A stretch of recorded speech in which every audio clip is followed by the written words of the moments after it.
Make sure you have the storage, Dan. Yeah. Yeah. Yeah, don't pull a McLean and completely have full storage No. do an episode. It You is guys, happening. you guys will come back and do another episode for us, right? Right, Bilal? Right, Elizabeth? Sure, why not? Take your You're own the notes best. in case it doesn't record properly because it's happened once and not really fun to have to reenact. Although we are a fun group, so you We might call want that the two for one. All right, jump on it, McLean. yeah, we're on it. We're live and recording. So my name is McLean Warren. Happy Rise and Shine to everyone. Coming at you from Rise Above and Rebate. Oh, and my laundry's done, so I'm gonna have to cut this short. Just kidding.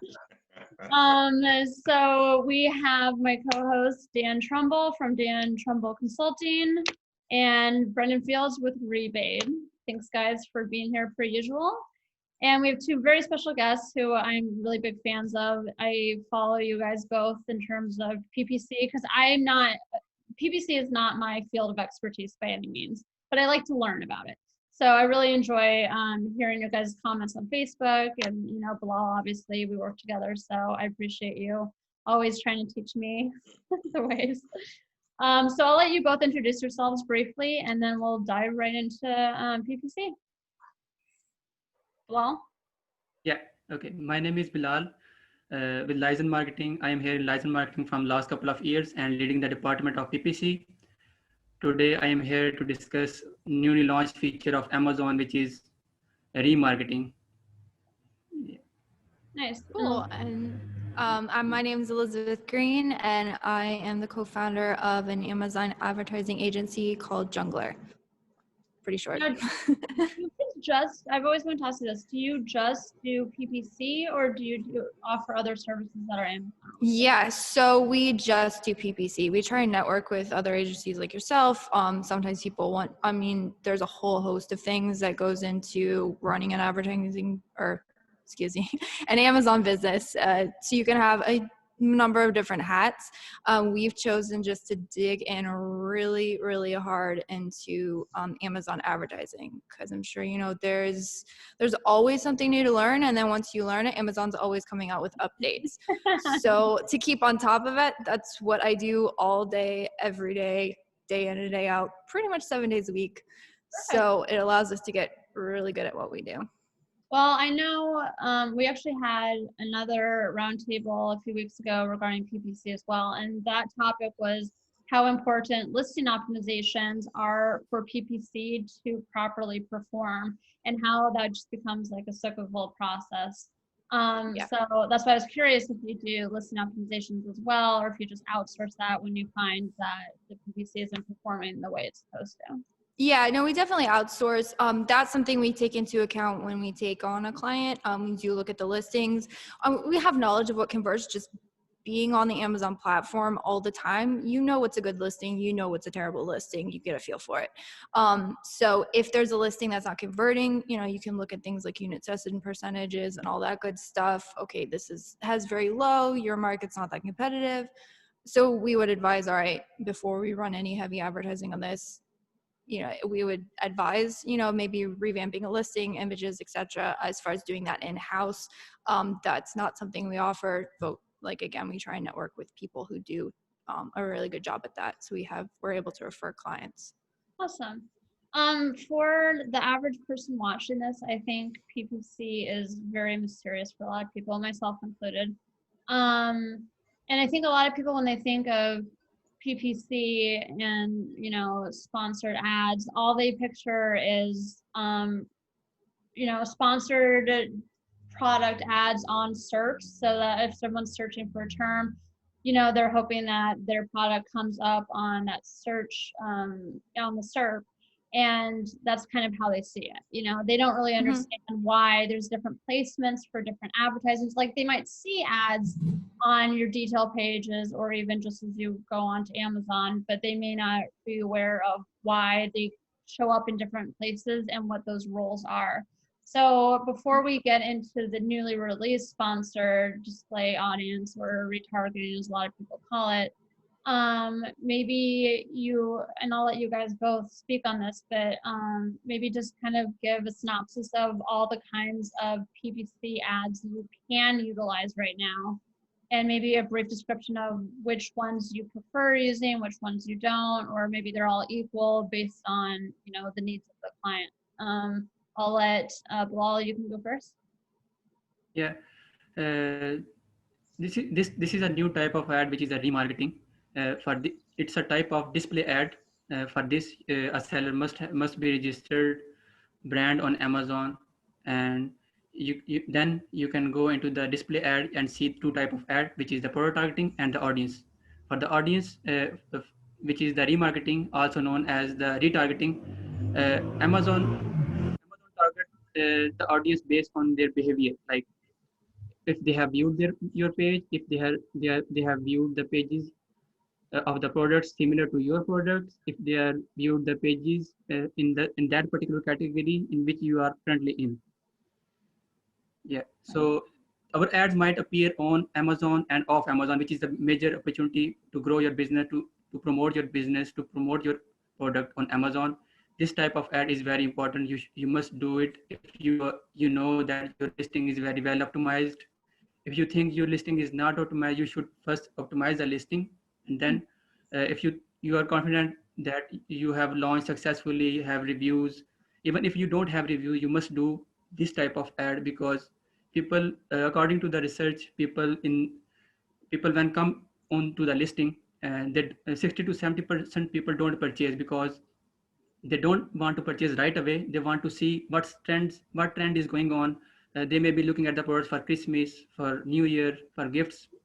So 60 to 70% people might be looking at the products and don't purchase right away. So this is the type of ad which you must do to retarget them on different locations, which is the benefit of it. Awesome. And I want to delve into that, but I just want to circle back to what are, other than this type of sponsored display ad, I was more curious on like what all of the options are, and then we'll get into why you prefer this one over other ones. Elizabeth, I'll let you take that one. Okay. So if you're not aware, there's 3 different categories of ads that you can run on Amazon advertising. So those are sponsored product ads, sponsored display ads, and sponsored brand ads. Now, sponsored product ads are the only ad type that is available to run for sellers who are not brand registered. So if you're not brand registered, definitely that's where you should start. If you are brand registered, especially if you have a low budget, I would start there. Sponsored product is basically the OG. It's the first one built out. It is the most built out. We have the most options available for optimizing, for bid adjustments. Most goodies are stuffed into sponsored product ads. Now they're starting to kind of carry things over into the sponsored brands and sponsored display as well. But you get the highest level of control when running a sponsored product ad. So as well as the fact it looks very organic to shoppers, I can pretty much guarantee you most shoppers aren't even aware they're clicking on a sponsored product ad, because all that they see is a slight little gray sponsored, and half the time they just pass over it. So it's the most organic to the platform. So that means if you're really good with your keyword placement, and you understand what keywords shoppers are using to find your product, you can make sure your product shows up in front of those shoppers.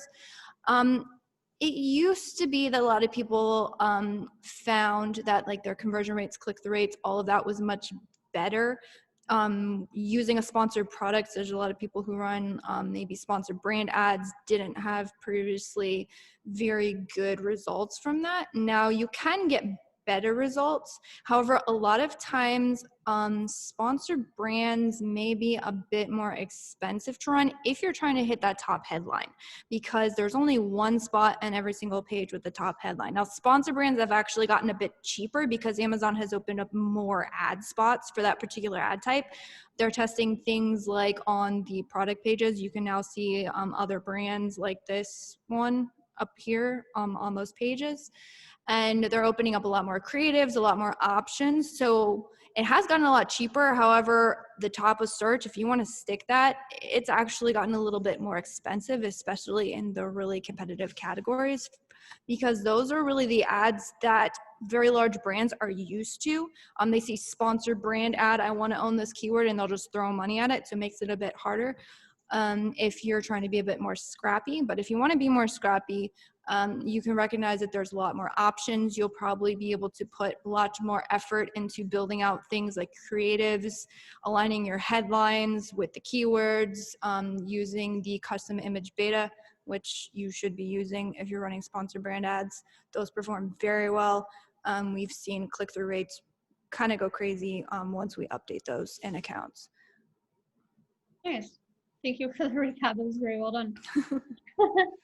Awesome. So we're going to transition from there to sponsored display audience ads. And I know this is a new thing. This is when would you say this got rolled out? Within like the last month, maybe somewhere around there? Yeah, somewhere around there. It hasn't been out for that long. Now, sponsored display audiences actually have been out for a little while. It's a bit like when we had the automatic campaigns forever, you could stick one single bid, and then Amazon rolled out the 4 targeting types and everyone freaked out. It's a bit like that. So you could run sponsored display ads. They never really performed very well. They were a bit of a black box. A lot of times you would throw it off with a low bid. People knew it ran off Amazon, but no one was really aware of where the heck it showed up. And then they released the sponsored display product targeting ads. And again, everyone freaked out. Everyone used them. They perform well. If you are brand registered, you have the data, you definitely should be running those. But the sponsored display audiences, yeah, it showed up a couple weeks ago. And as was mentioned, you can run them for audiences that have viewed your particular product within, now there's a 30-day look back window. So you can view in the last 30 days, someone looked at your product. In the last 30 days, if someone viewed a product of someone that Amazon's considered like your product, and the way they associate that is through browse nodes. So if you are in a similar browse node than your competition, Amazon will make that association and show you, they show these particular ads. Now these are shown on and off Amazon as well. Now, does it have to be an exact match for your browse node? Because obviously there are different subcategories. I mean, I've seen browse nodes that end up at the same place, but they definitely follow a little bit of a different trajectory, essentially. Do you know if it has to be exact or just similar? I don't know. All I know is I've read the literature, and it says, I do know that they associate with browse nodes. Now, I mean, I'm sure you're aware you can be within multiple different browse nodes. So I'm unsure as to, how specific Amazon gets with that. We have tested these, but right now, unfortunately, these are a bit of a black box as well, because there's absolutely no reporting inside of sponsored display ads. Now that is coming down the line. That randomly popped up in accounts. It was like, I happened to be on working, I think it was like 9 or 10 o'clock at night. And we went into the reports and there was sponsored display, and you couldn't click the toggle. So you couldn't see what reports they were going to offer, but it's like, it's coming. And then an hour later when I checked, it was gone. I got the screenshot though. But so it's coming. Yeah. But when they're going to roll it out, who knows?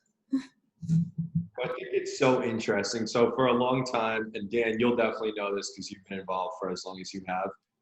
Amazon, I don't know how they, determined what ads to show, but you'd be browsing the internet, you'd see like Google display ads or ad formats of Amazon products all over the place. And I guess, and this is news to me, I don't follow advertising too closely, but now it seems that it's sellers funding the ads that Amazon has all over the internet for, I don't know, what has it been, almost 10 years now? Those were funded by Amazon. So you could get lucky and have Amazon put ad dollars behind your product. And I would see my products advertised all over the internet, obviously because of cookies on my browser. And now it's the sellers that are putting that bill, which I think is an interesting development in Amazon's, progression of their advertising platform. Yeah, another thing that drives all those ads is Amazon's affiliate program.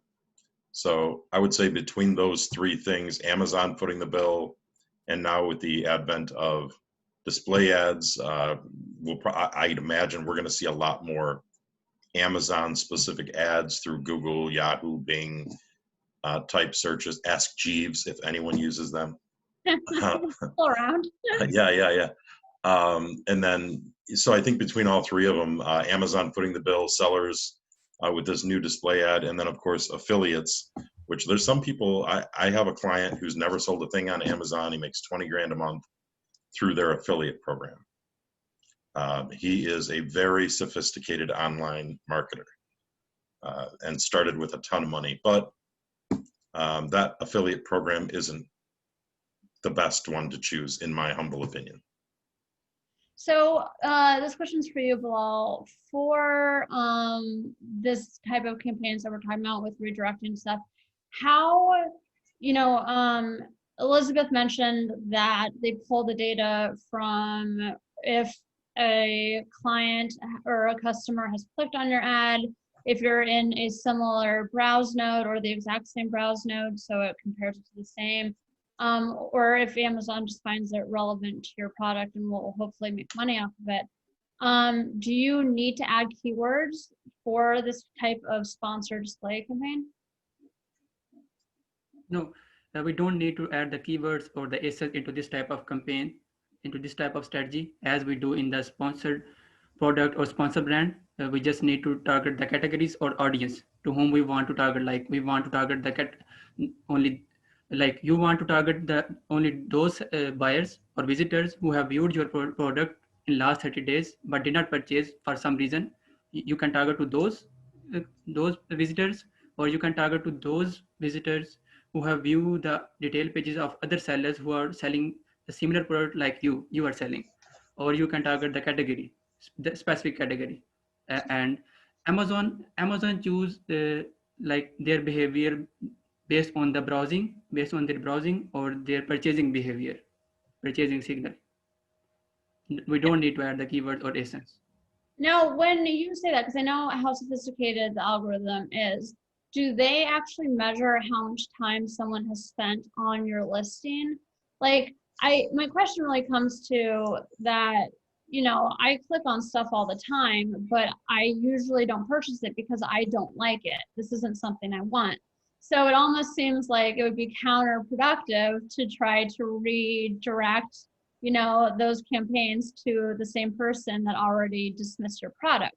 Now, I know what you're saying in terms of, maybe I'll buy it down the road, but usually if you're planning on buying something down the road, you're going to save it for, under your checkout and save it for some other time. So do you think there's any chance of that having an adverse effect? Or do you think Amazon actually says, okay, this person has spent 20 seconds on this ad as opposed to 2 seconds on this ad, because I know that they've spent all this time on this ad, this must be a product they're interested in.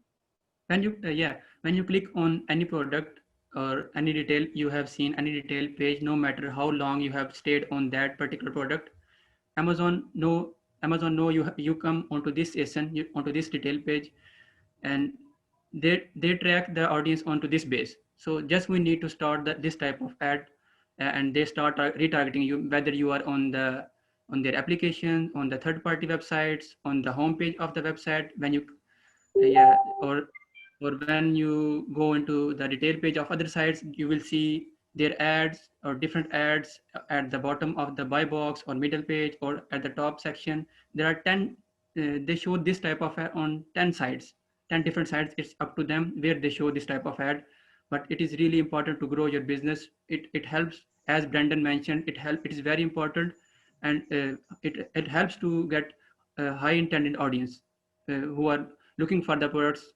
you are selling. Now, Elizabeth, I think you mentioned this, but can you measure where, because you said these ads can be within the Amazon platform or outside on other search engines? Is there a way to measure where the traffic is coming from if an ad converts? Unfortunately, no, because like I said, it's a bit of a black box because we have absolutely no reporting. So the only thing you'll be able to see with this ad type is going to be the typical information you see when you run any campaign inside of the advertising console. So things like, how much your spend was, your impressions, clicks. You can calculate things like conversion rate, ACOS, ROAS, all that kind of thing. But as far as like actually, okay, what ASINs are we showing up at? What landing page are people landing on? I don't really know. I do have an interesting theory on your last question that you just asked. If Amazon's taking into account, how much the browser is their buying intent. So if you run a sponsored display product targeting ad, these only show up on the platform. That bidding strategy, you can't really tell unless you read the literature, but it's set to dynamic down only. However, if you run the bidding strategy, if you run a sponsored display audience targeting, that bidding strategy actually automatically sets to dynamic up and down. So that's a tip. Be careful on your bids because they can up to double if Amazon determines. So if you're aware of the definition or how the dynamic up and down bidding strategy works, is if Amazon, through their algorithm, through how they just measure and test different shoppers, determines that you are more likely to make a sale, they will up to double your bid, so up to 100%, increase your bid for that particular placement for that individual shopper. So that would lead me to assume that they are tracking some sort of metrics that they would say, okay, well, this shopper is more likely to convert than this one. And typically speaking, dynamic up and down bidding strategy works best on a campaign and a product that has a lot of history behind it. So I would assume, this is assumptions. Like I said, it's a black box. There is no reporting. You kind of have to, with these things, you kind of have to take your knowledge of kind of how the system works and the other campaigns and sort of apply that logic to whatever the new ad type is. So that's kind of what I'm doing in this case. But I'm assuming that, the longer these runs, the better they know the product, the better they know the placements, the better they know the shoppers.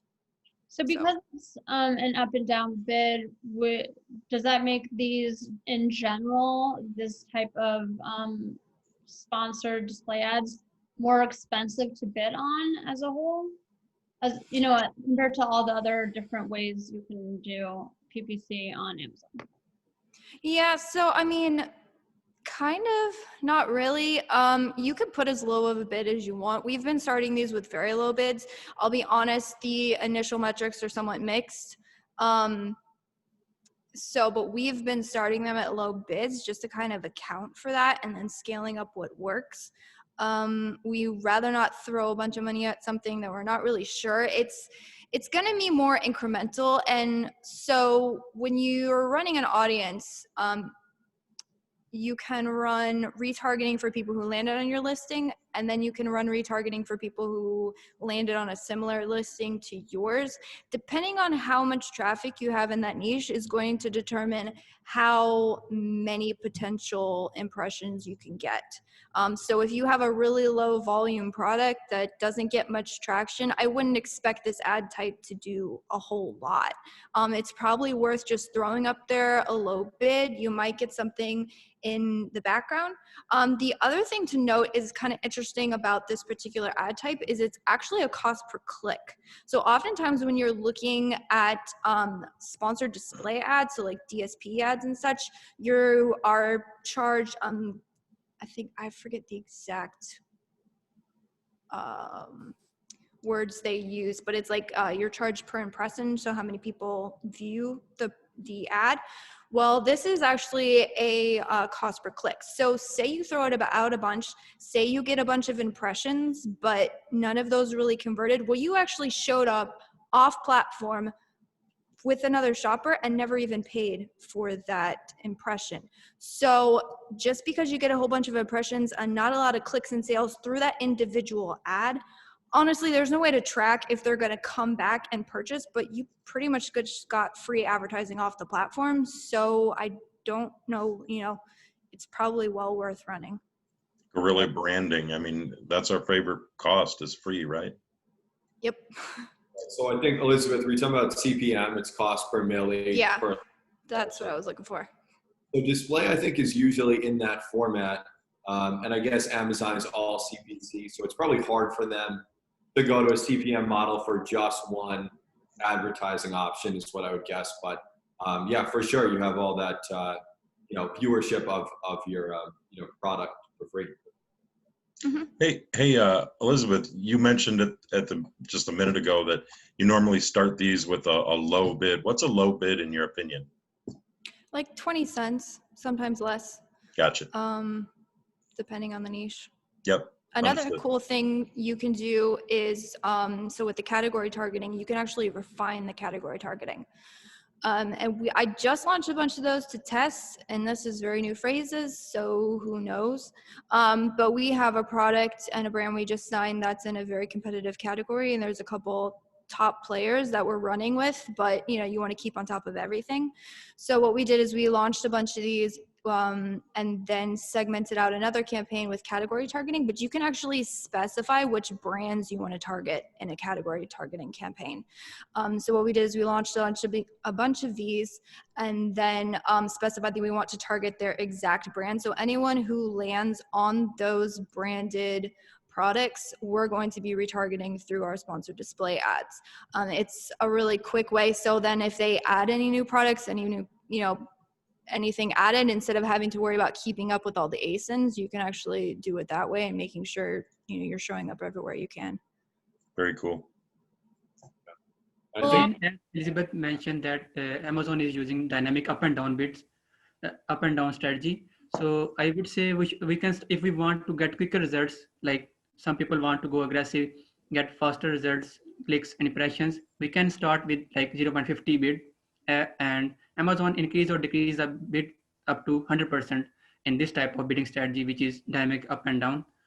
So I think we are monitoring these type of ads on daily basis. So we can start with like aggressive bid and control on daily basis, like what is working and what is not working. There are 3 type of audience. So we can track which is working for us and which is not. What are the 3 types of audiences? Like advertised products, similar to advertised products, and the category. Gotcha. I was confused by the verbiage. Got it. But you're a huge proponent of this ad type. You seem very excited about it, Bilal. Have you seen success with the clients that you have worked on thus far? Yeah. As you know, there are 3 type of audience. I would go, the successful was advertised product and then similar to advertised product. The category is on 3rd number. So advertised product and similar to advertised product works best for me. It's been third week of this type of new ad feature. Advertised product and similar to advertised product, it works best for me.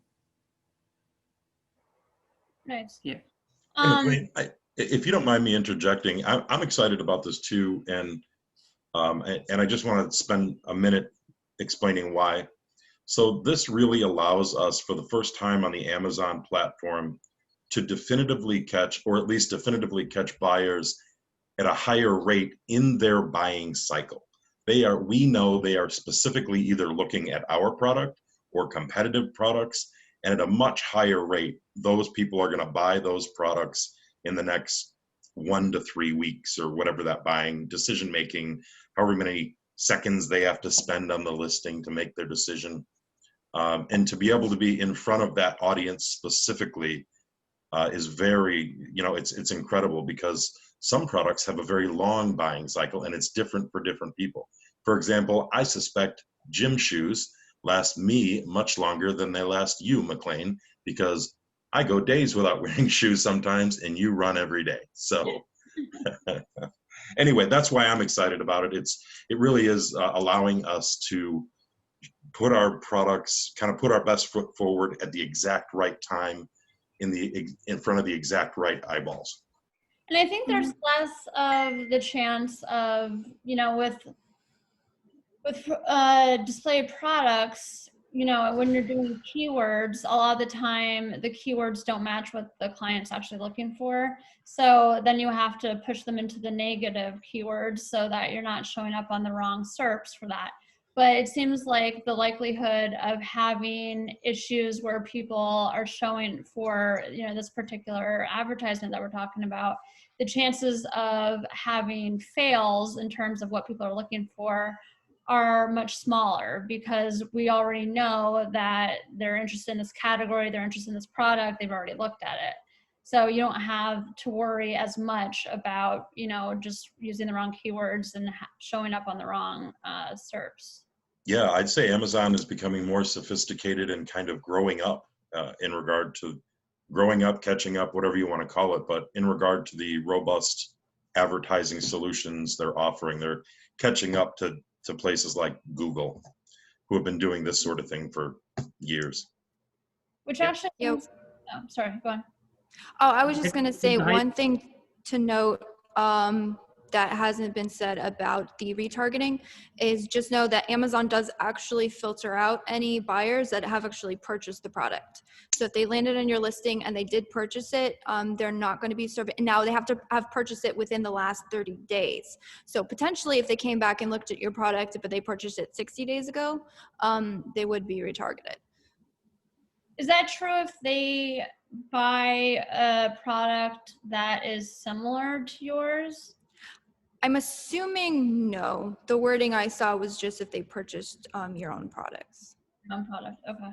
You know, I think an interesting thing, maybe Elizabeth or Bilal, you guys could talk about, is the difference in cost for these ads, because it does seem like the old sponsored products, the cost per click and just the, you know, average ACoS is much higher than some of these new ad formats, and that may only be temporary, but nevertheless, it seems like something that a lot of sellers should take advantage of, because, you know, you're going to get a slower move into that area, while, you know, the old, you know, ad formats are definitely, you know, being used and bid up at you know, higher rates in the newer formats.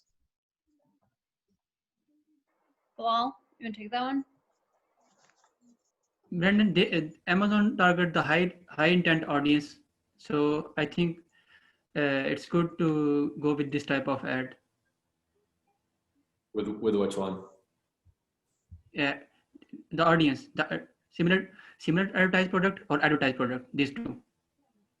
Yeah, like I know we've talked to you know, some other people, and they talk about the video, I don't know what it's called, in stream or in log video format ad is a lot cheaper per impression or per click than the sponsored product ads. So that's more what I was getting at, is that the new ad formats are cheaper in part. Well, I think it's probably two parts, but one, especially with the video format ads, you have some barrier to entry, right? So like anybody can create a sponsored product ad in a minute. If you have to create a video, you're going to have fewer sellers that are able to do that, or at least able to do that quickly. And that, I think, and it's supported by what I've heard other experts say, is a lot of times you get lower cost per click just because there's not as much competition for those ad spots. But you know, if you guys could either confirm that or just maybe discuss what your thoughts are on that. Yeah, so the sponsored display product targeting definitely has a very low barrier to entry. Now that's increasing significantly because they've been out for a little while and everyone's been freaking out about them for months. And everyone's saying, why are you not running these? Because when those first launched, we first learned about them, we launched them pretty much for all clients across the board. I saw 1 cent cost per clicks in some of those niches. And those were the very low competition niches, but that like never happens on the platform. It's kind of insane. So, but with those, you get much more control. It's a little bit more tricky with the audiences because it's kind of like running any type of category targeting. So traditional on-platform sponsored display, or the sponsored brand category targeting, or even sponsored product category targeting. Your cost per click on maybe one random placement might be that low, but because it's kind of aggregated with every single click you received across every single placement that you showed up at, I wouldn't expect to see as low of a cost per click. Now, like I said, again, you can put very low bids and still get impressions in a couple clicks. So if you're worried about spending a lot, you can always start low and work your way up. If things don't work, push it up a little bit. This is not going to be, oh my goodness, I'm making 50 more sales a day. It's amazing. It's going to be, you're in the background, but these are the kind of things you can set them and you can just let them run. Let Amazon gather that data, let Amazon learn your products better, let Amazon figure out your placements, and keep retargeting shoppers who land on your product. Because remember, they're looking back in the last 30 days. That's a long look back window. So if you're pushing things like your sponsored product ads, your sponsored brand ads, the on-platform sponsored product display ads, you're getting even more visibility. Hopefully that translates to organic. You get even more visibility there, because it's not just ad clicks that determine who they're retargeting. It's any click, regardless if it's organic or sponsored. So you can be retargeting a bunch of shoppers, and especially times like Q4, when browser shopping is through the roof, this gets you a way to retarget those shoppers who may have clicked out of interest, but maybe they realize, oh crap, I forgot a gift for my niece. Oh, here, this showed up. You know, I was looking at it the other day. I completely forgot to purchase. All right, let me go back and make that purchase. So it's definitely an ad type I wouldn't discount. Do you, Bilal, and this might be a silly question, but with all the different types of PPC advertisement, do you think, like, if a client was to come to you and say, like, which ones should I use? Is the answer you should be using all of them because they all play different integral roles in the process, and you want to be found in as much ways as possible? Yeah, all ads have their own function. You know, I would start based on the budget, based on the essence clients have. I would start with the sponsor product, and then sponsor brand, and then sponsor display. Sponsor brand and sponsor display we can run only when we are brand registered on Amazon. If we are not registered, so we have to definitely go with the sponsor product, in which we can do ASIN targeting, we can do keyword targeting, we can add negative products as well, negative keywords.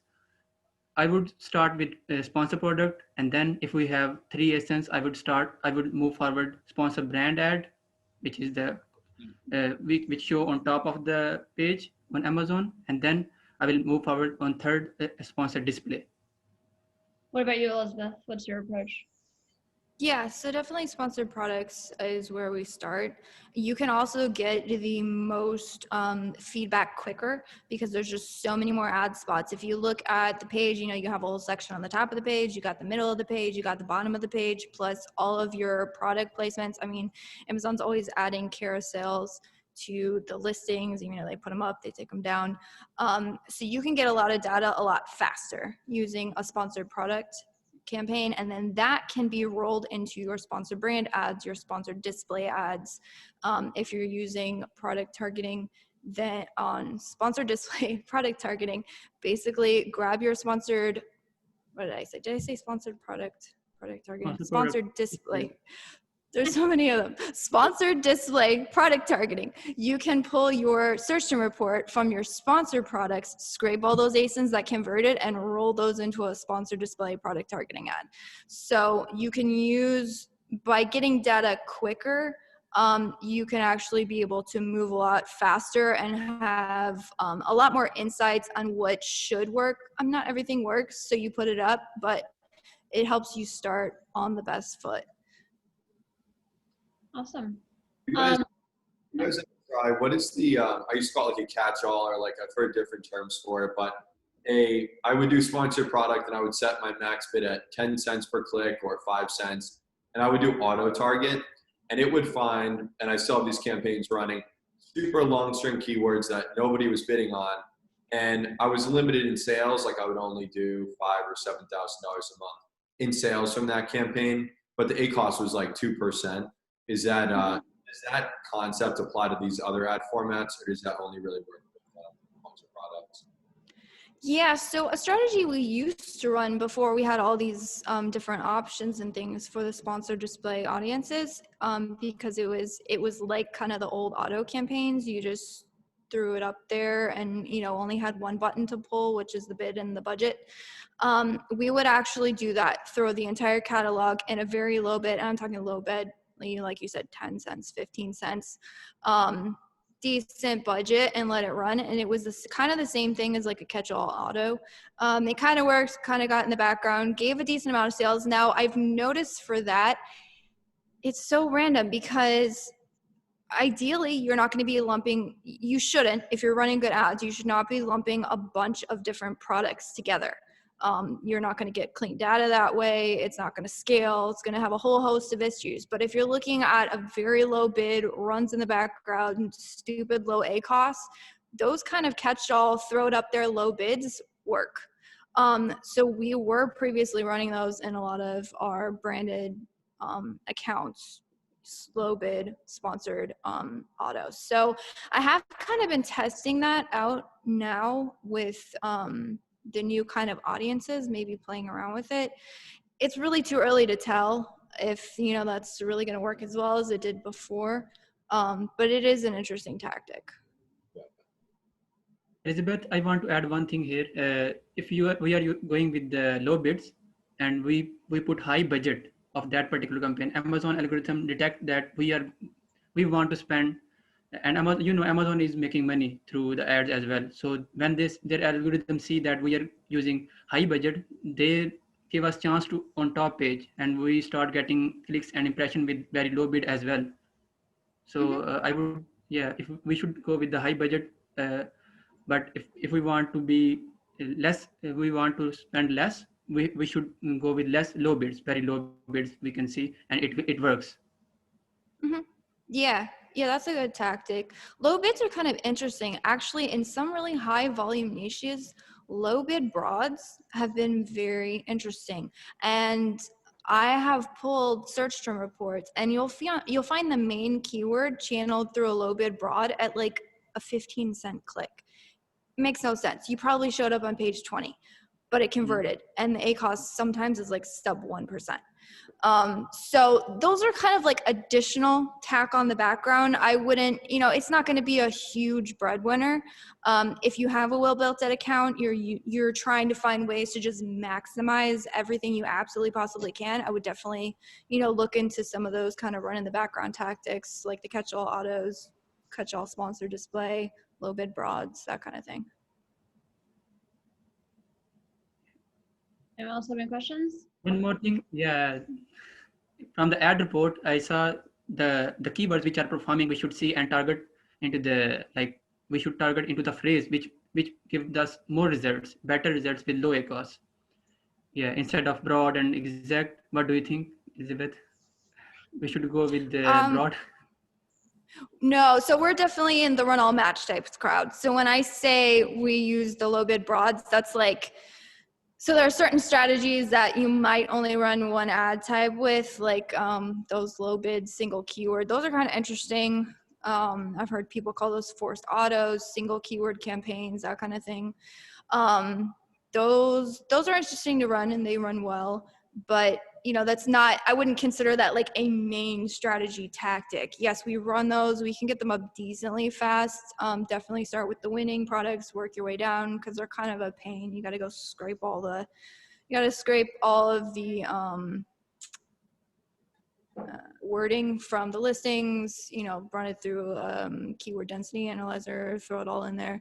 It's not like it doesn't take forever, but it's not push a button and set it up. So it's not something I would focus a lot of energy on from the get-go, but definitely something I wouldn't discount if you have a well-built ad account.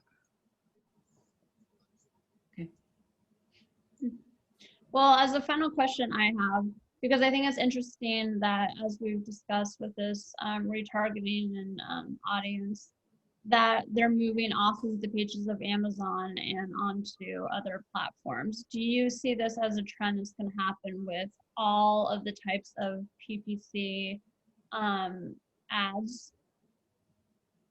No, only this type of ad Amazon is providing off Amazon service. They are running this type of ad off Amazon only Right. on this type of ad. Right, but do you think that as we continue down this path and Amazon keeps growing, do you think that we'll find that advertising in general will move on to other pages, like just theoretically speaking? Well, they already Yeah, have that they are platform. Sorry, go ahead.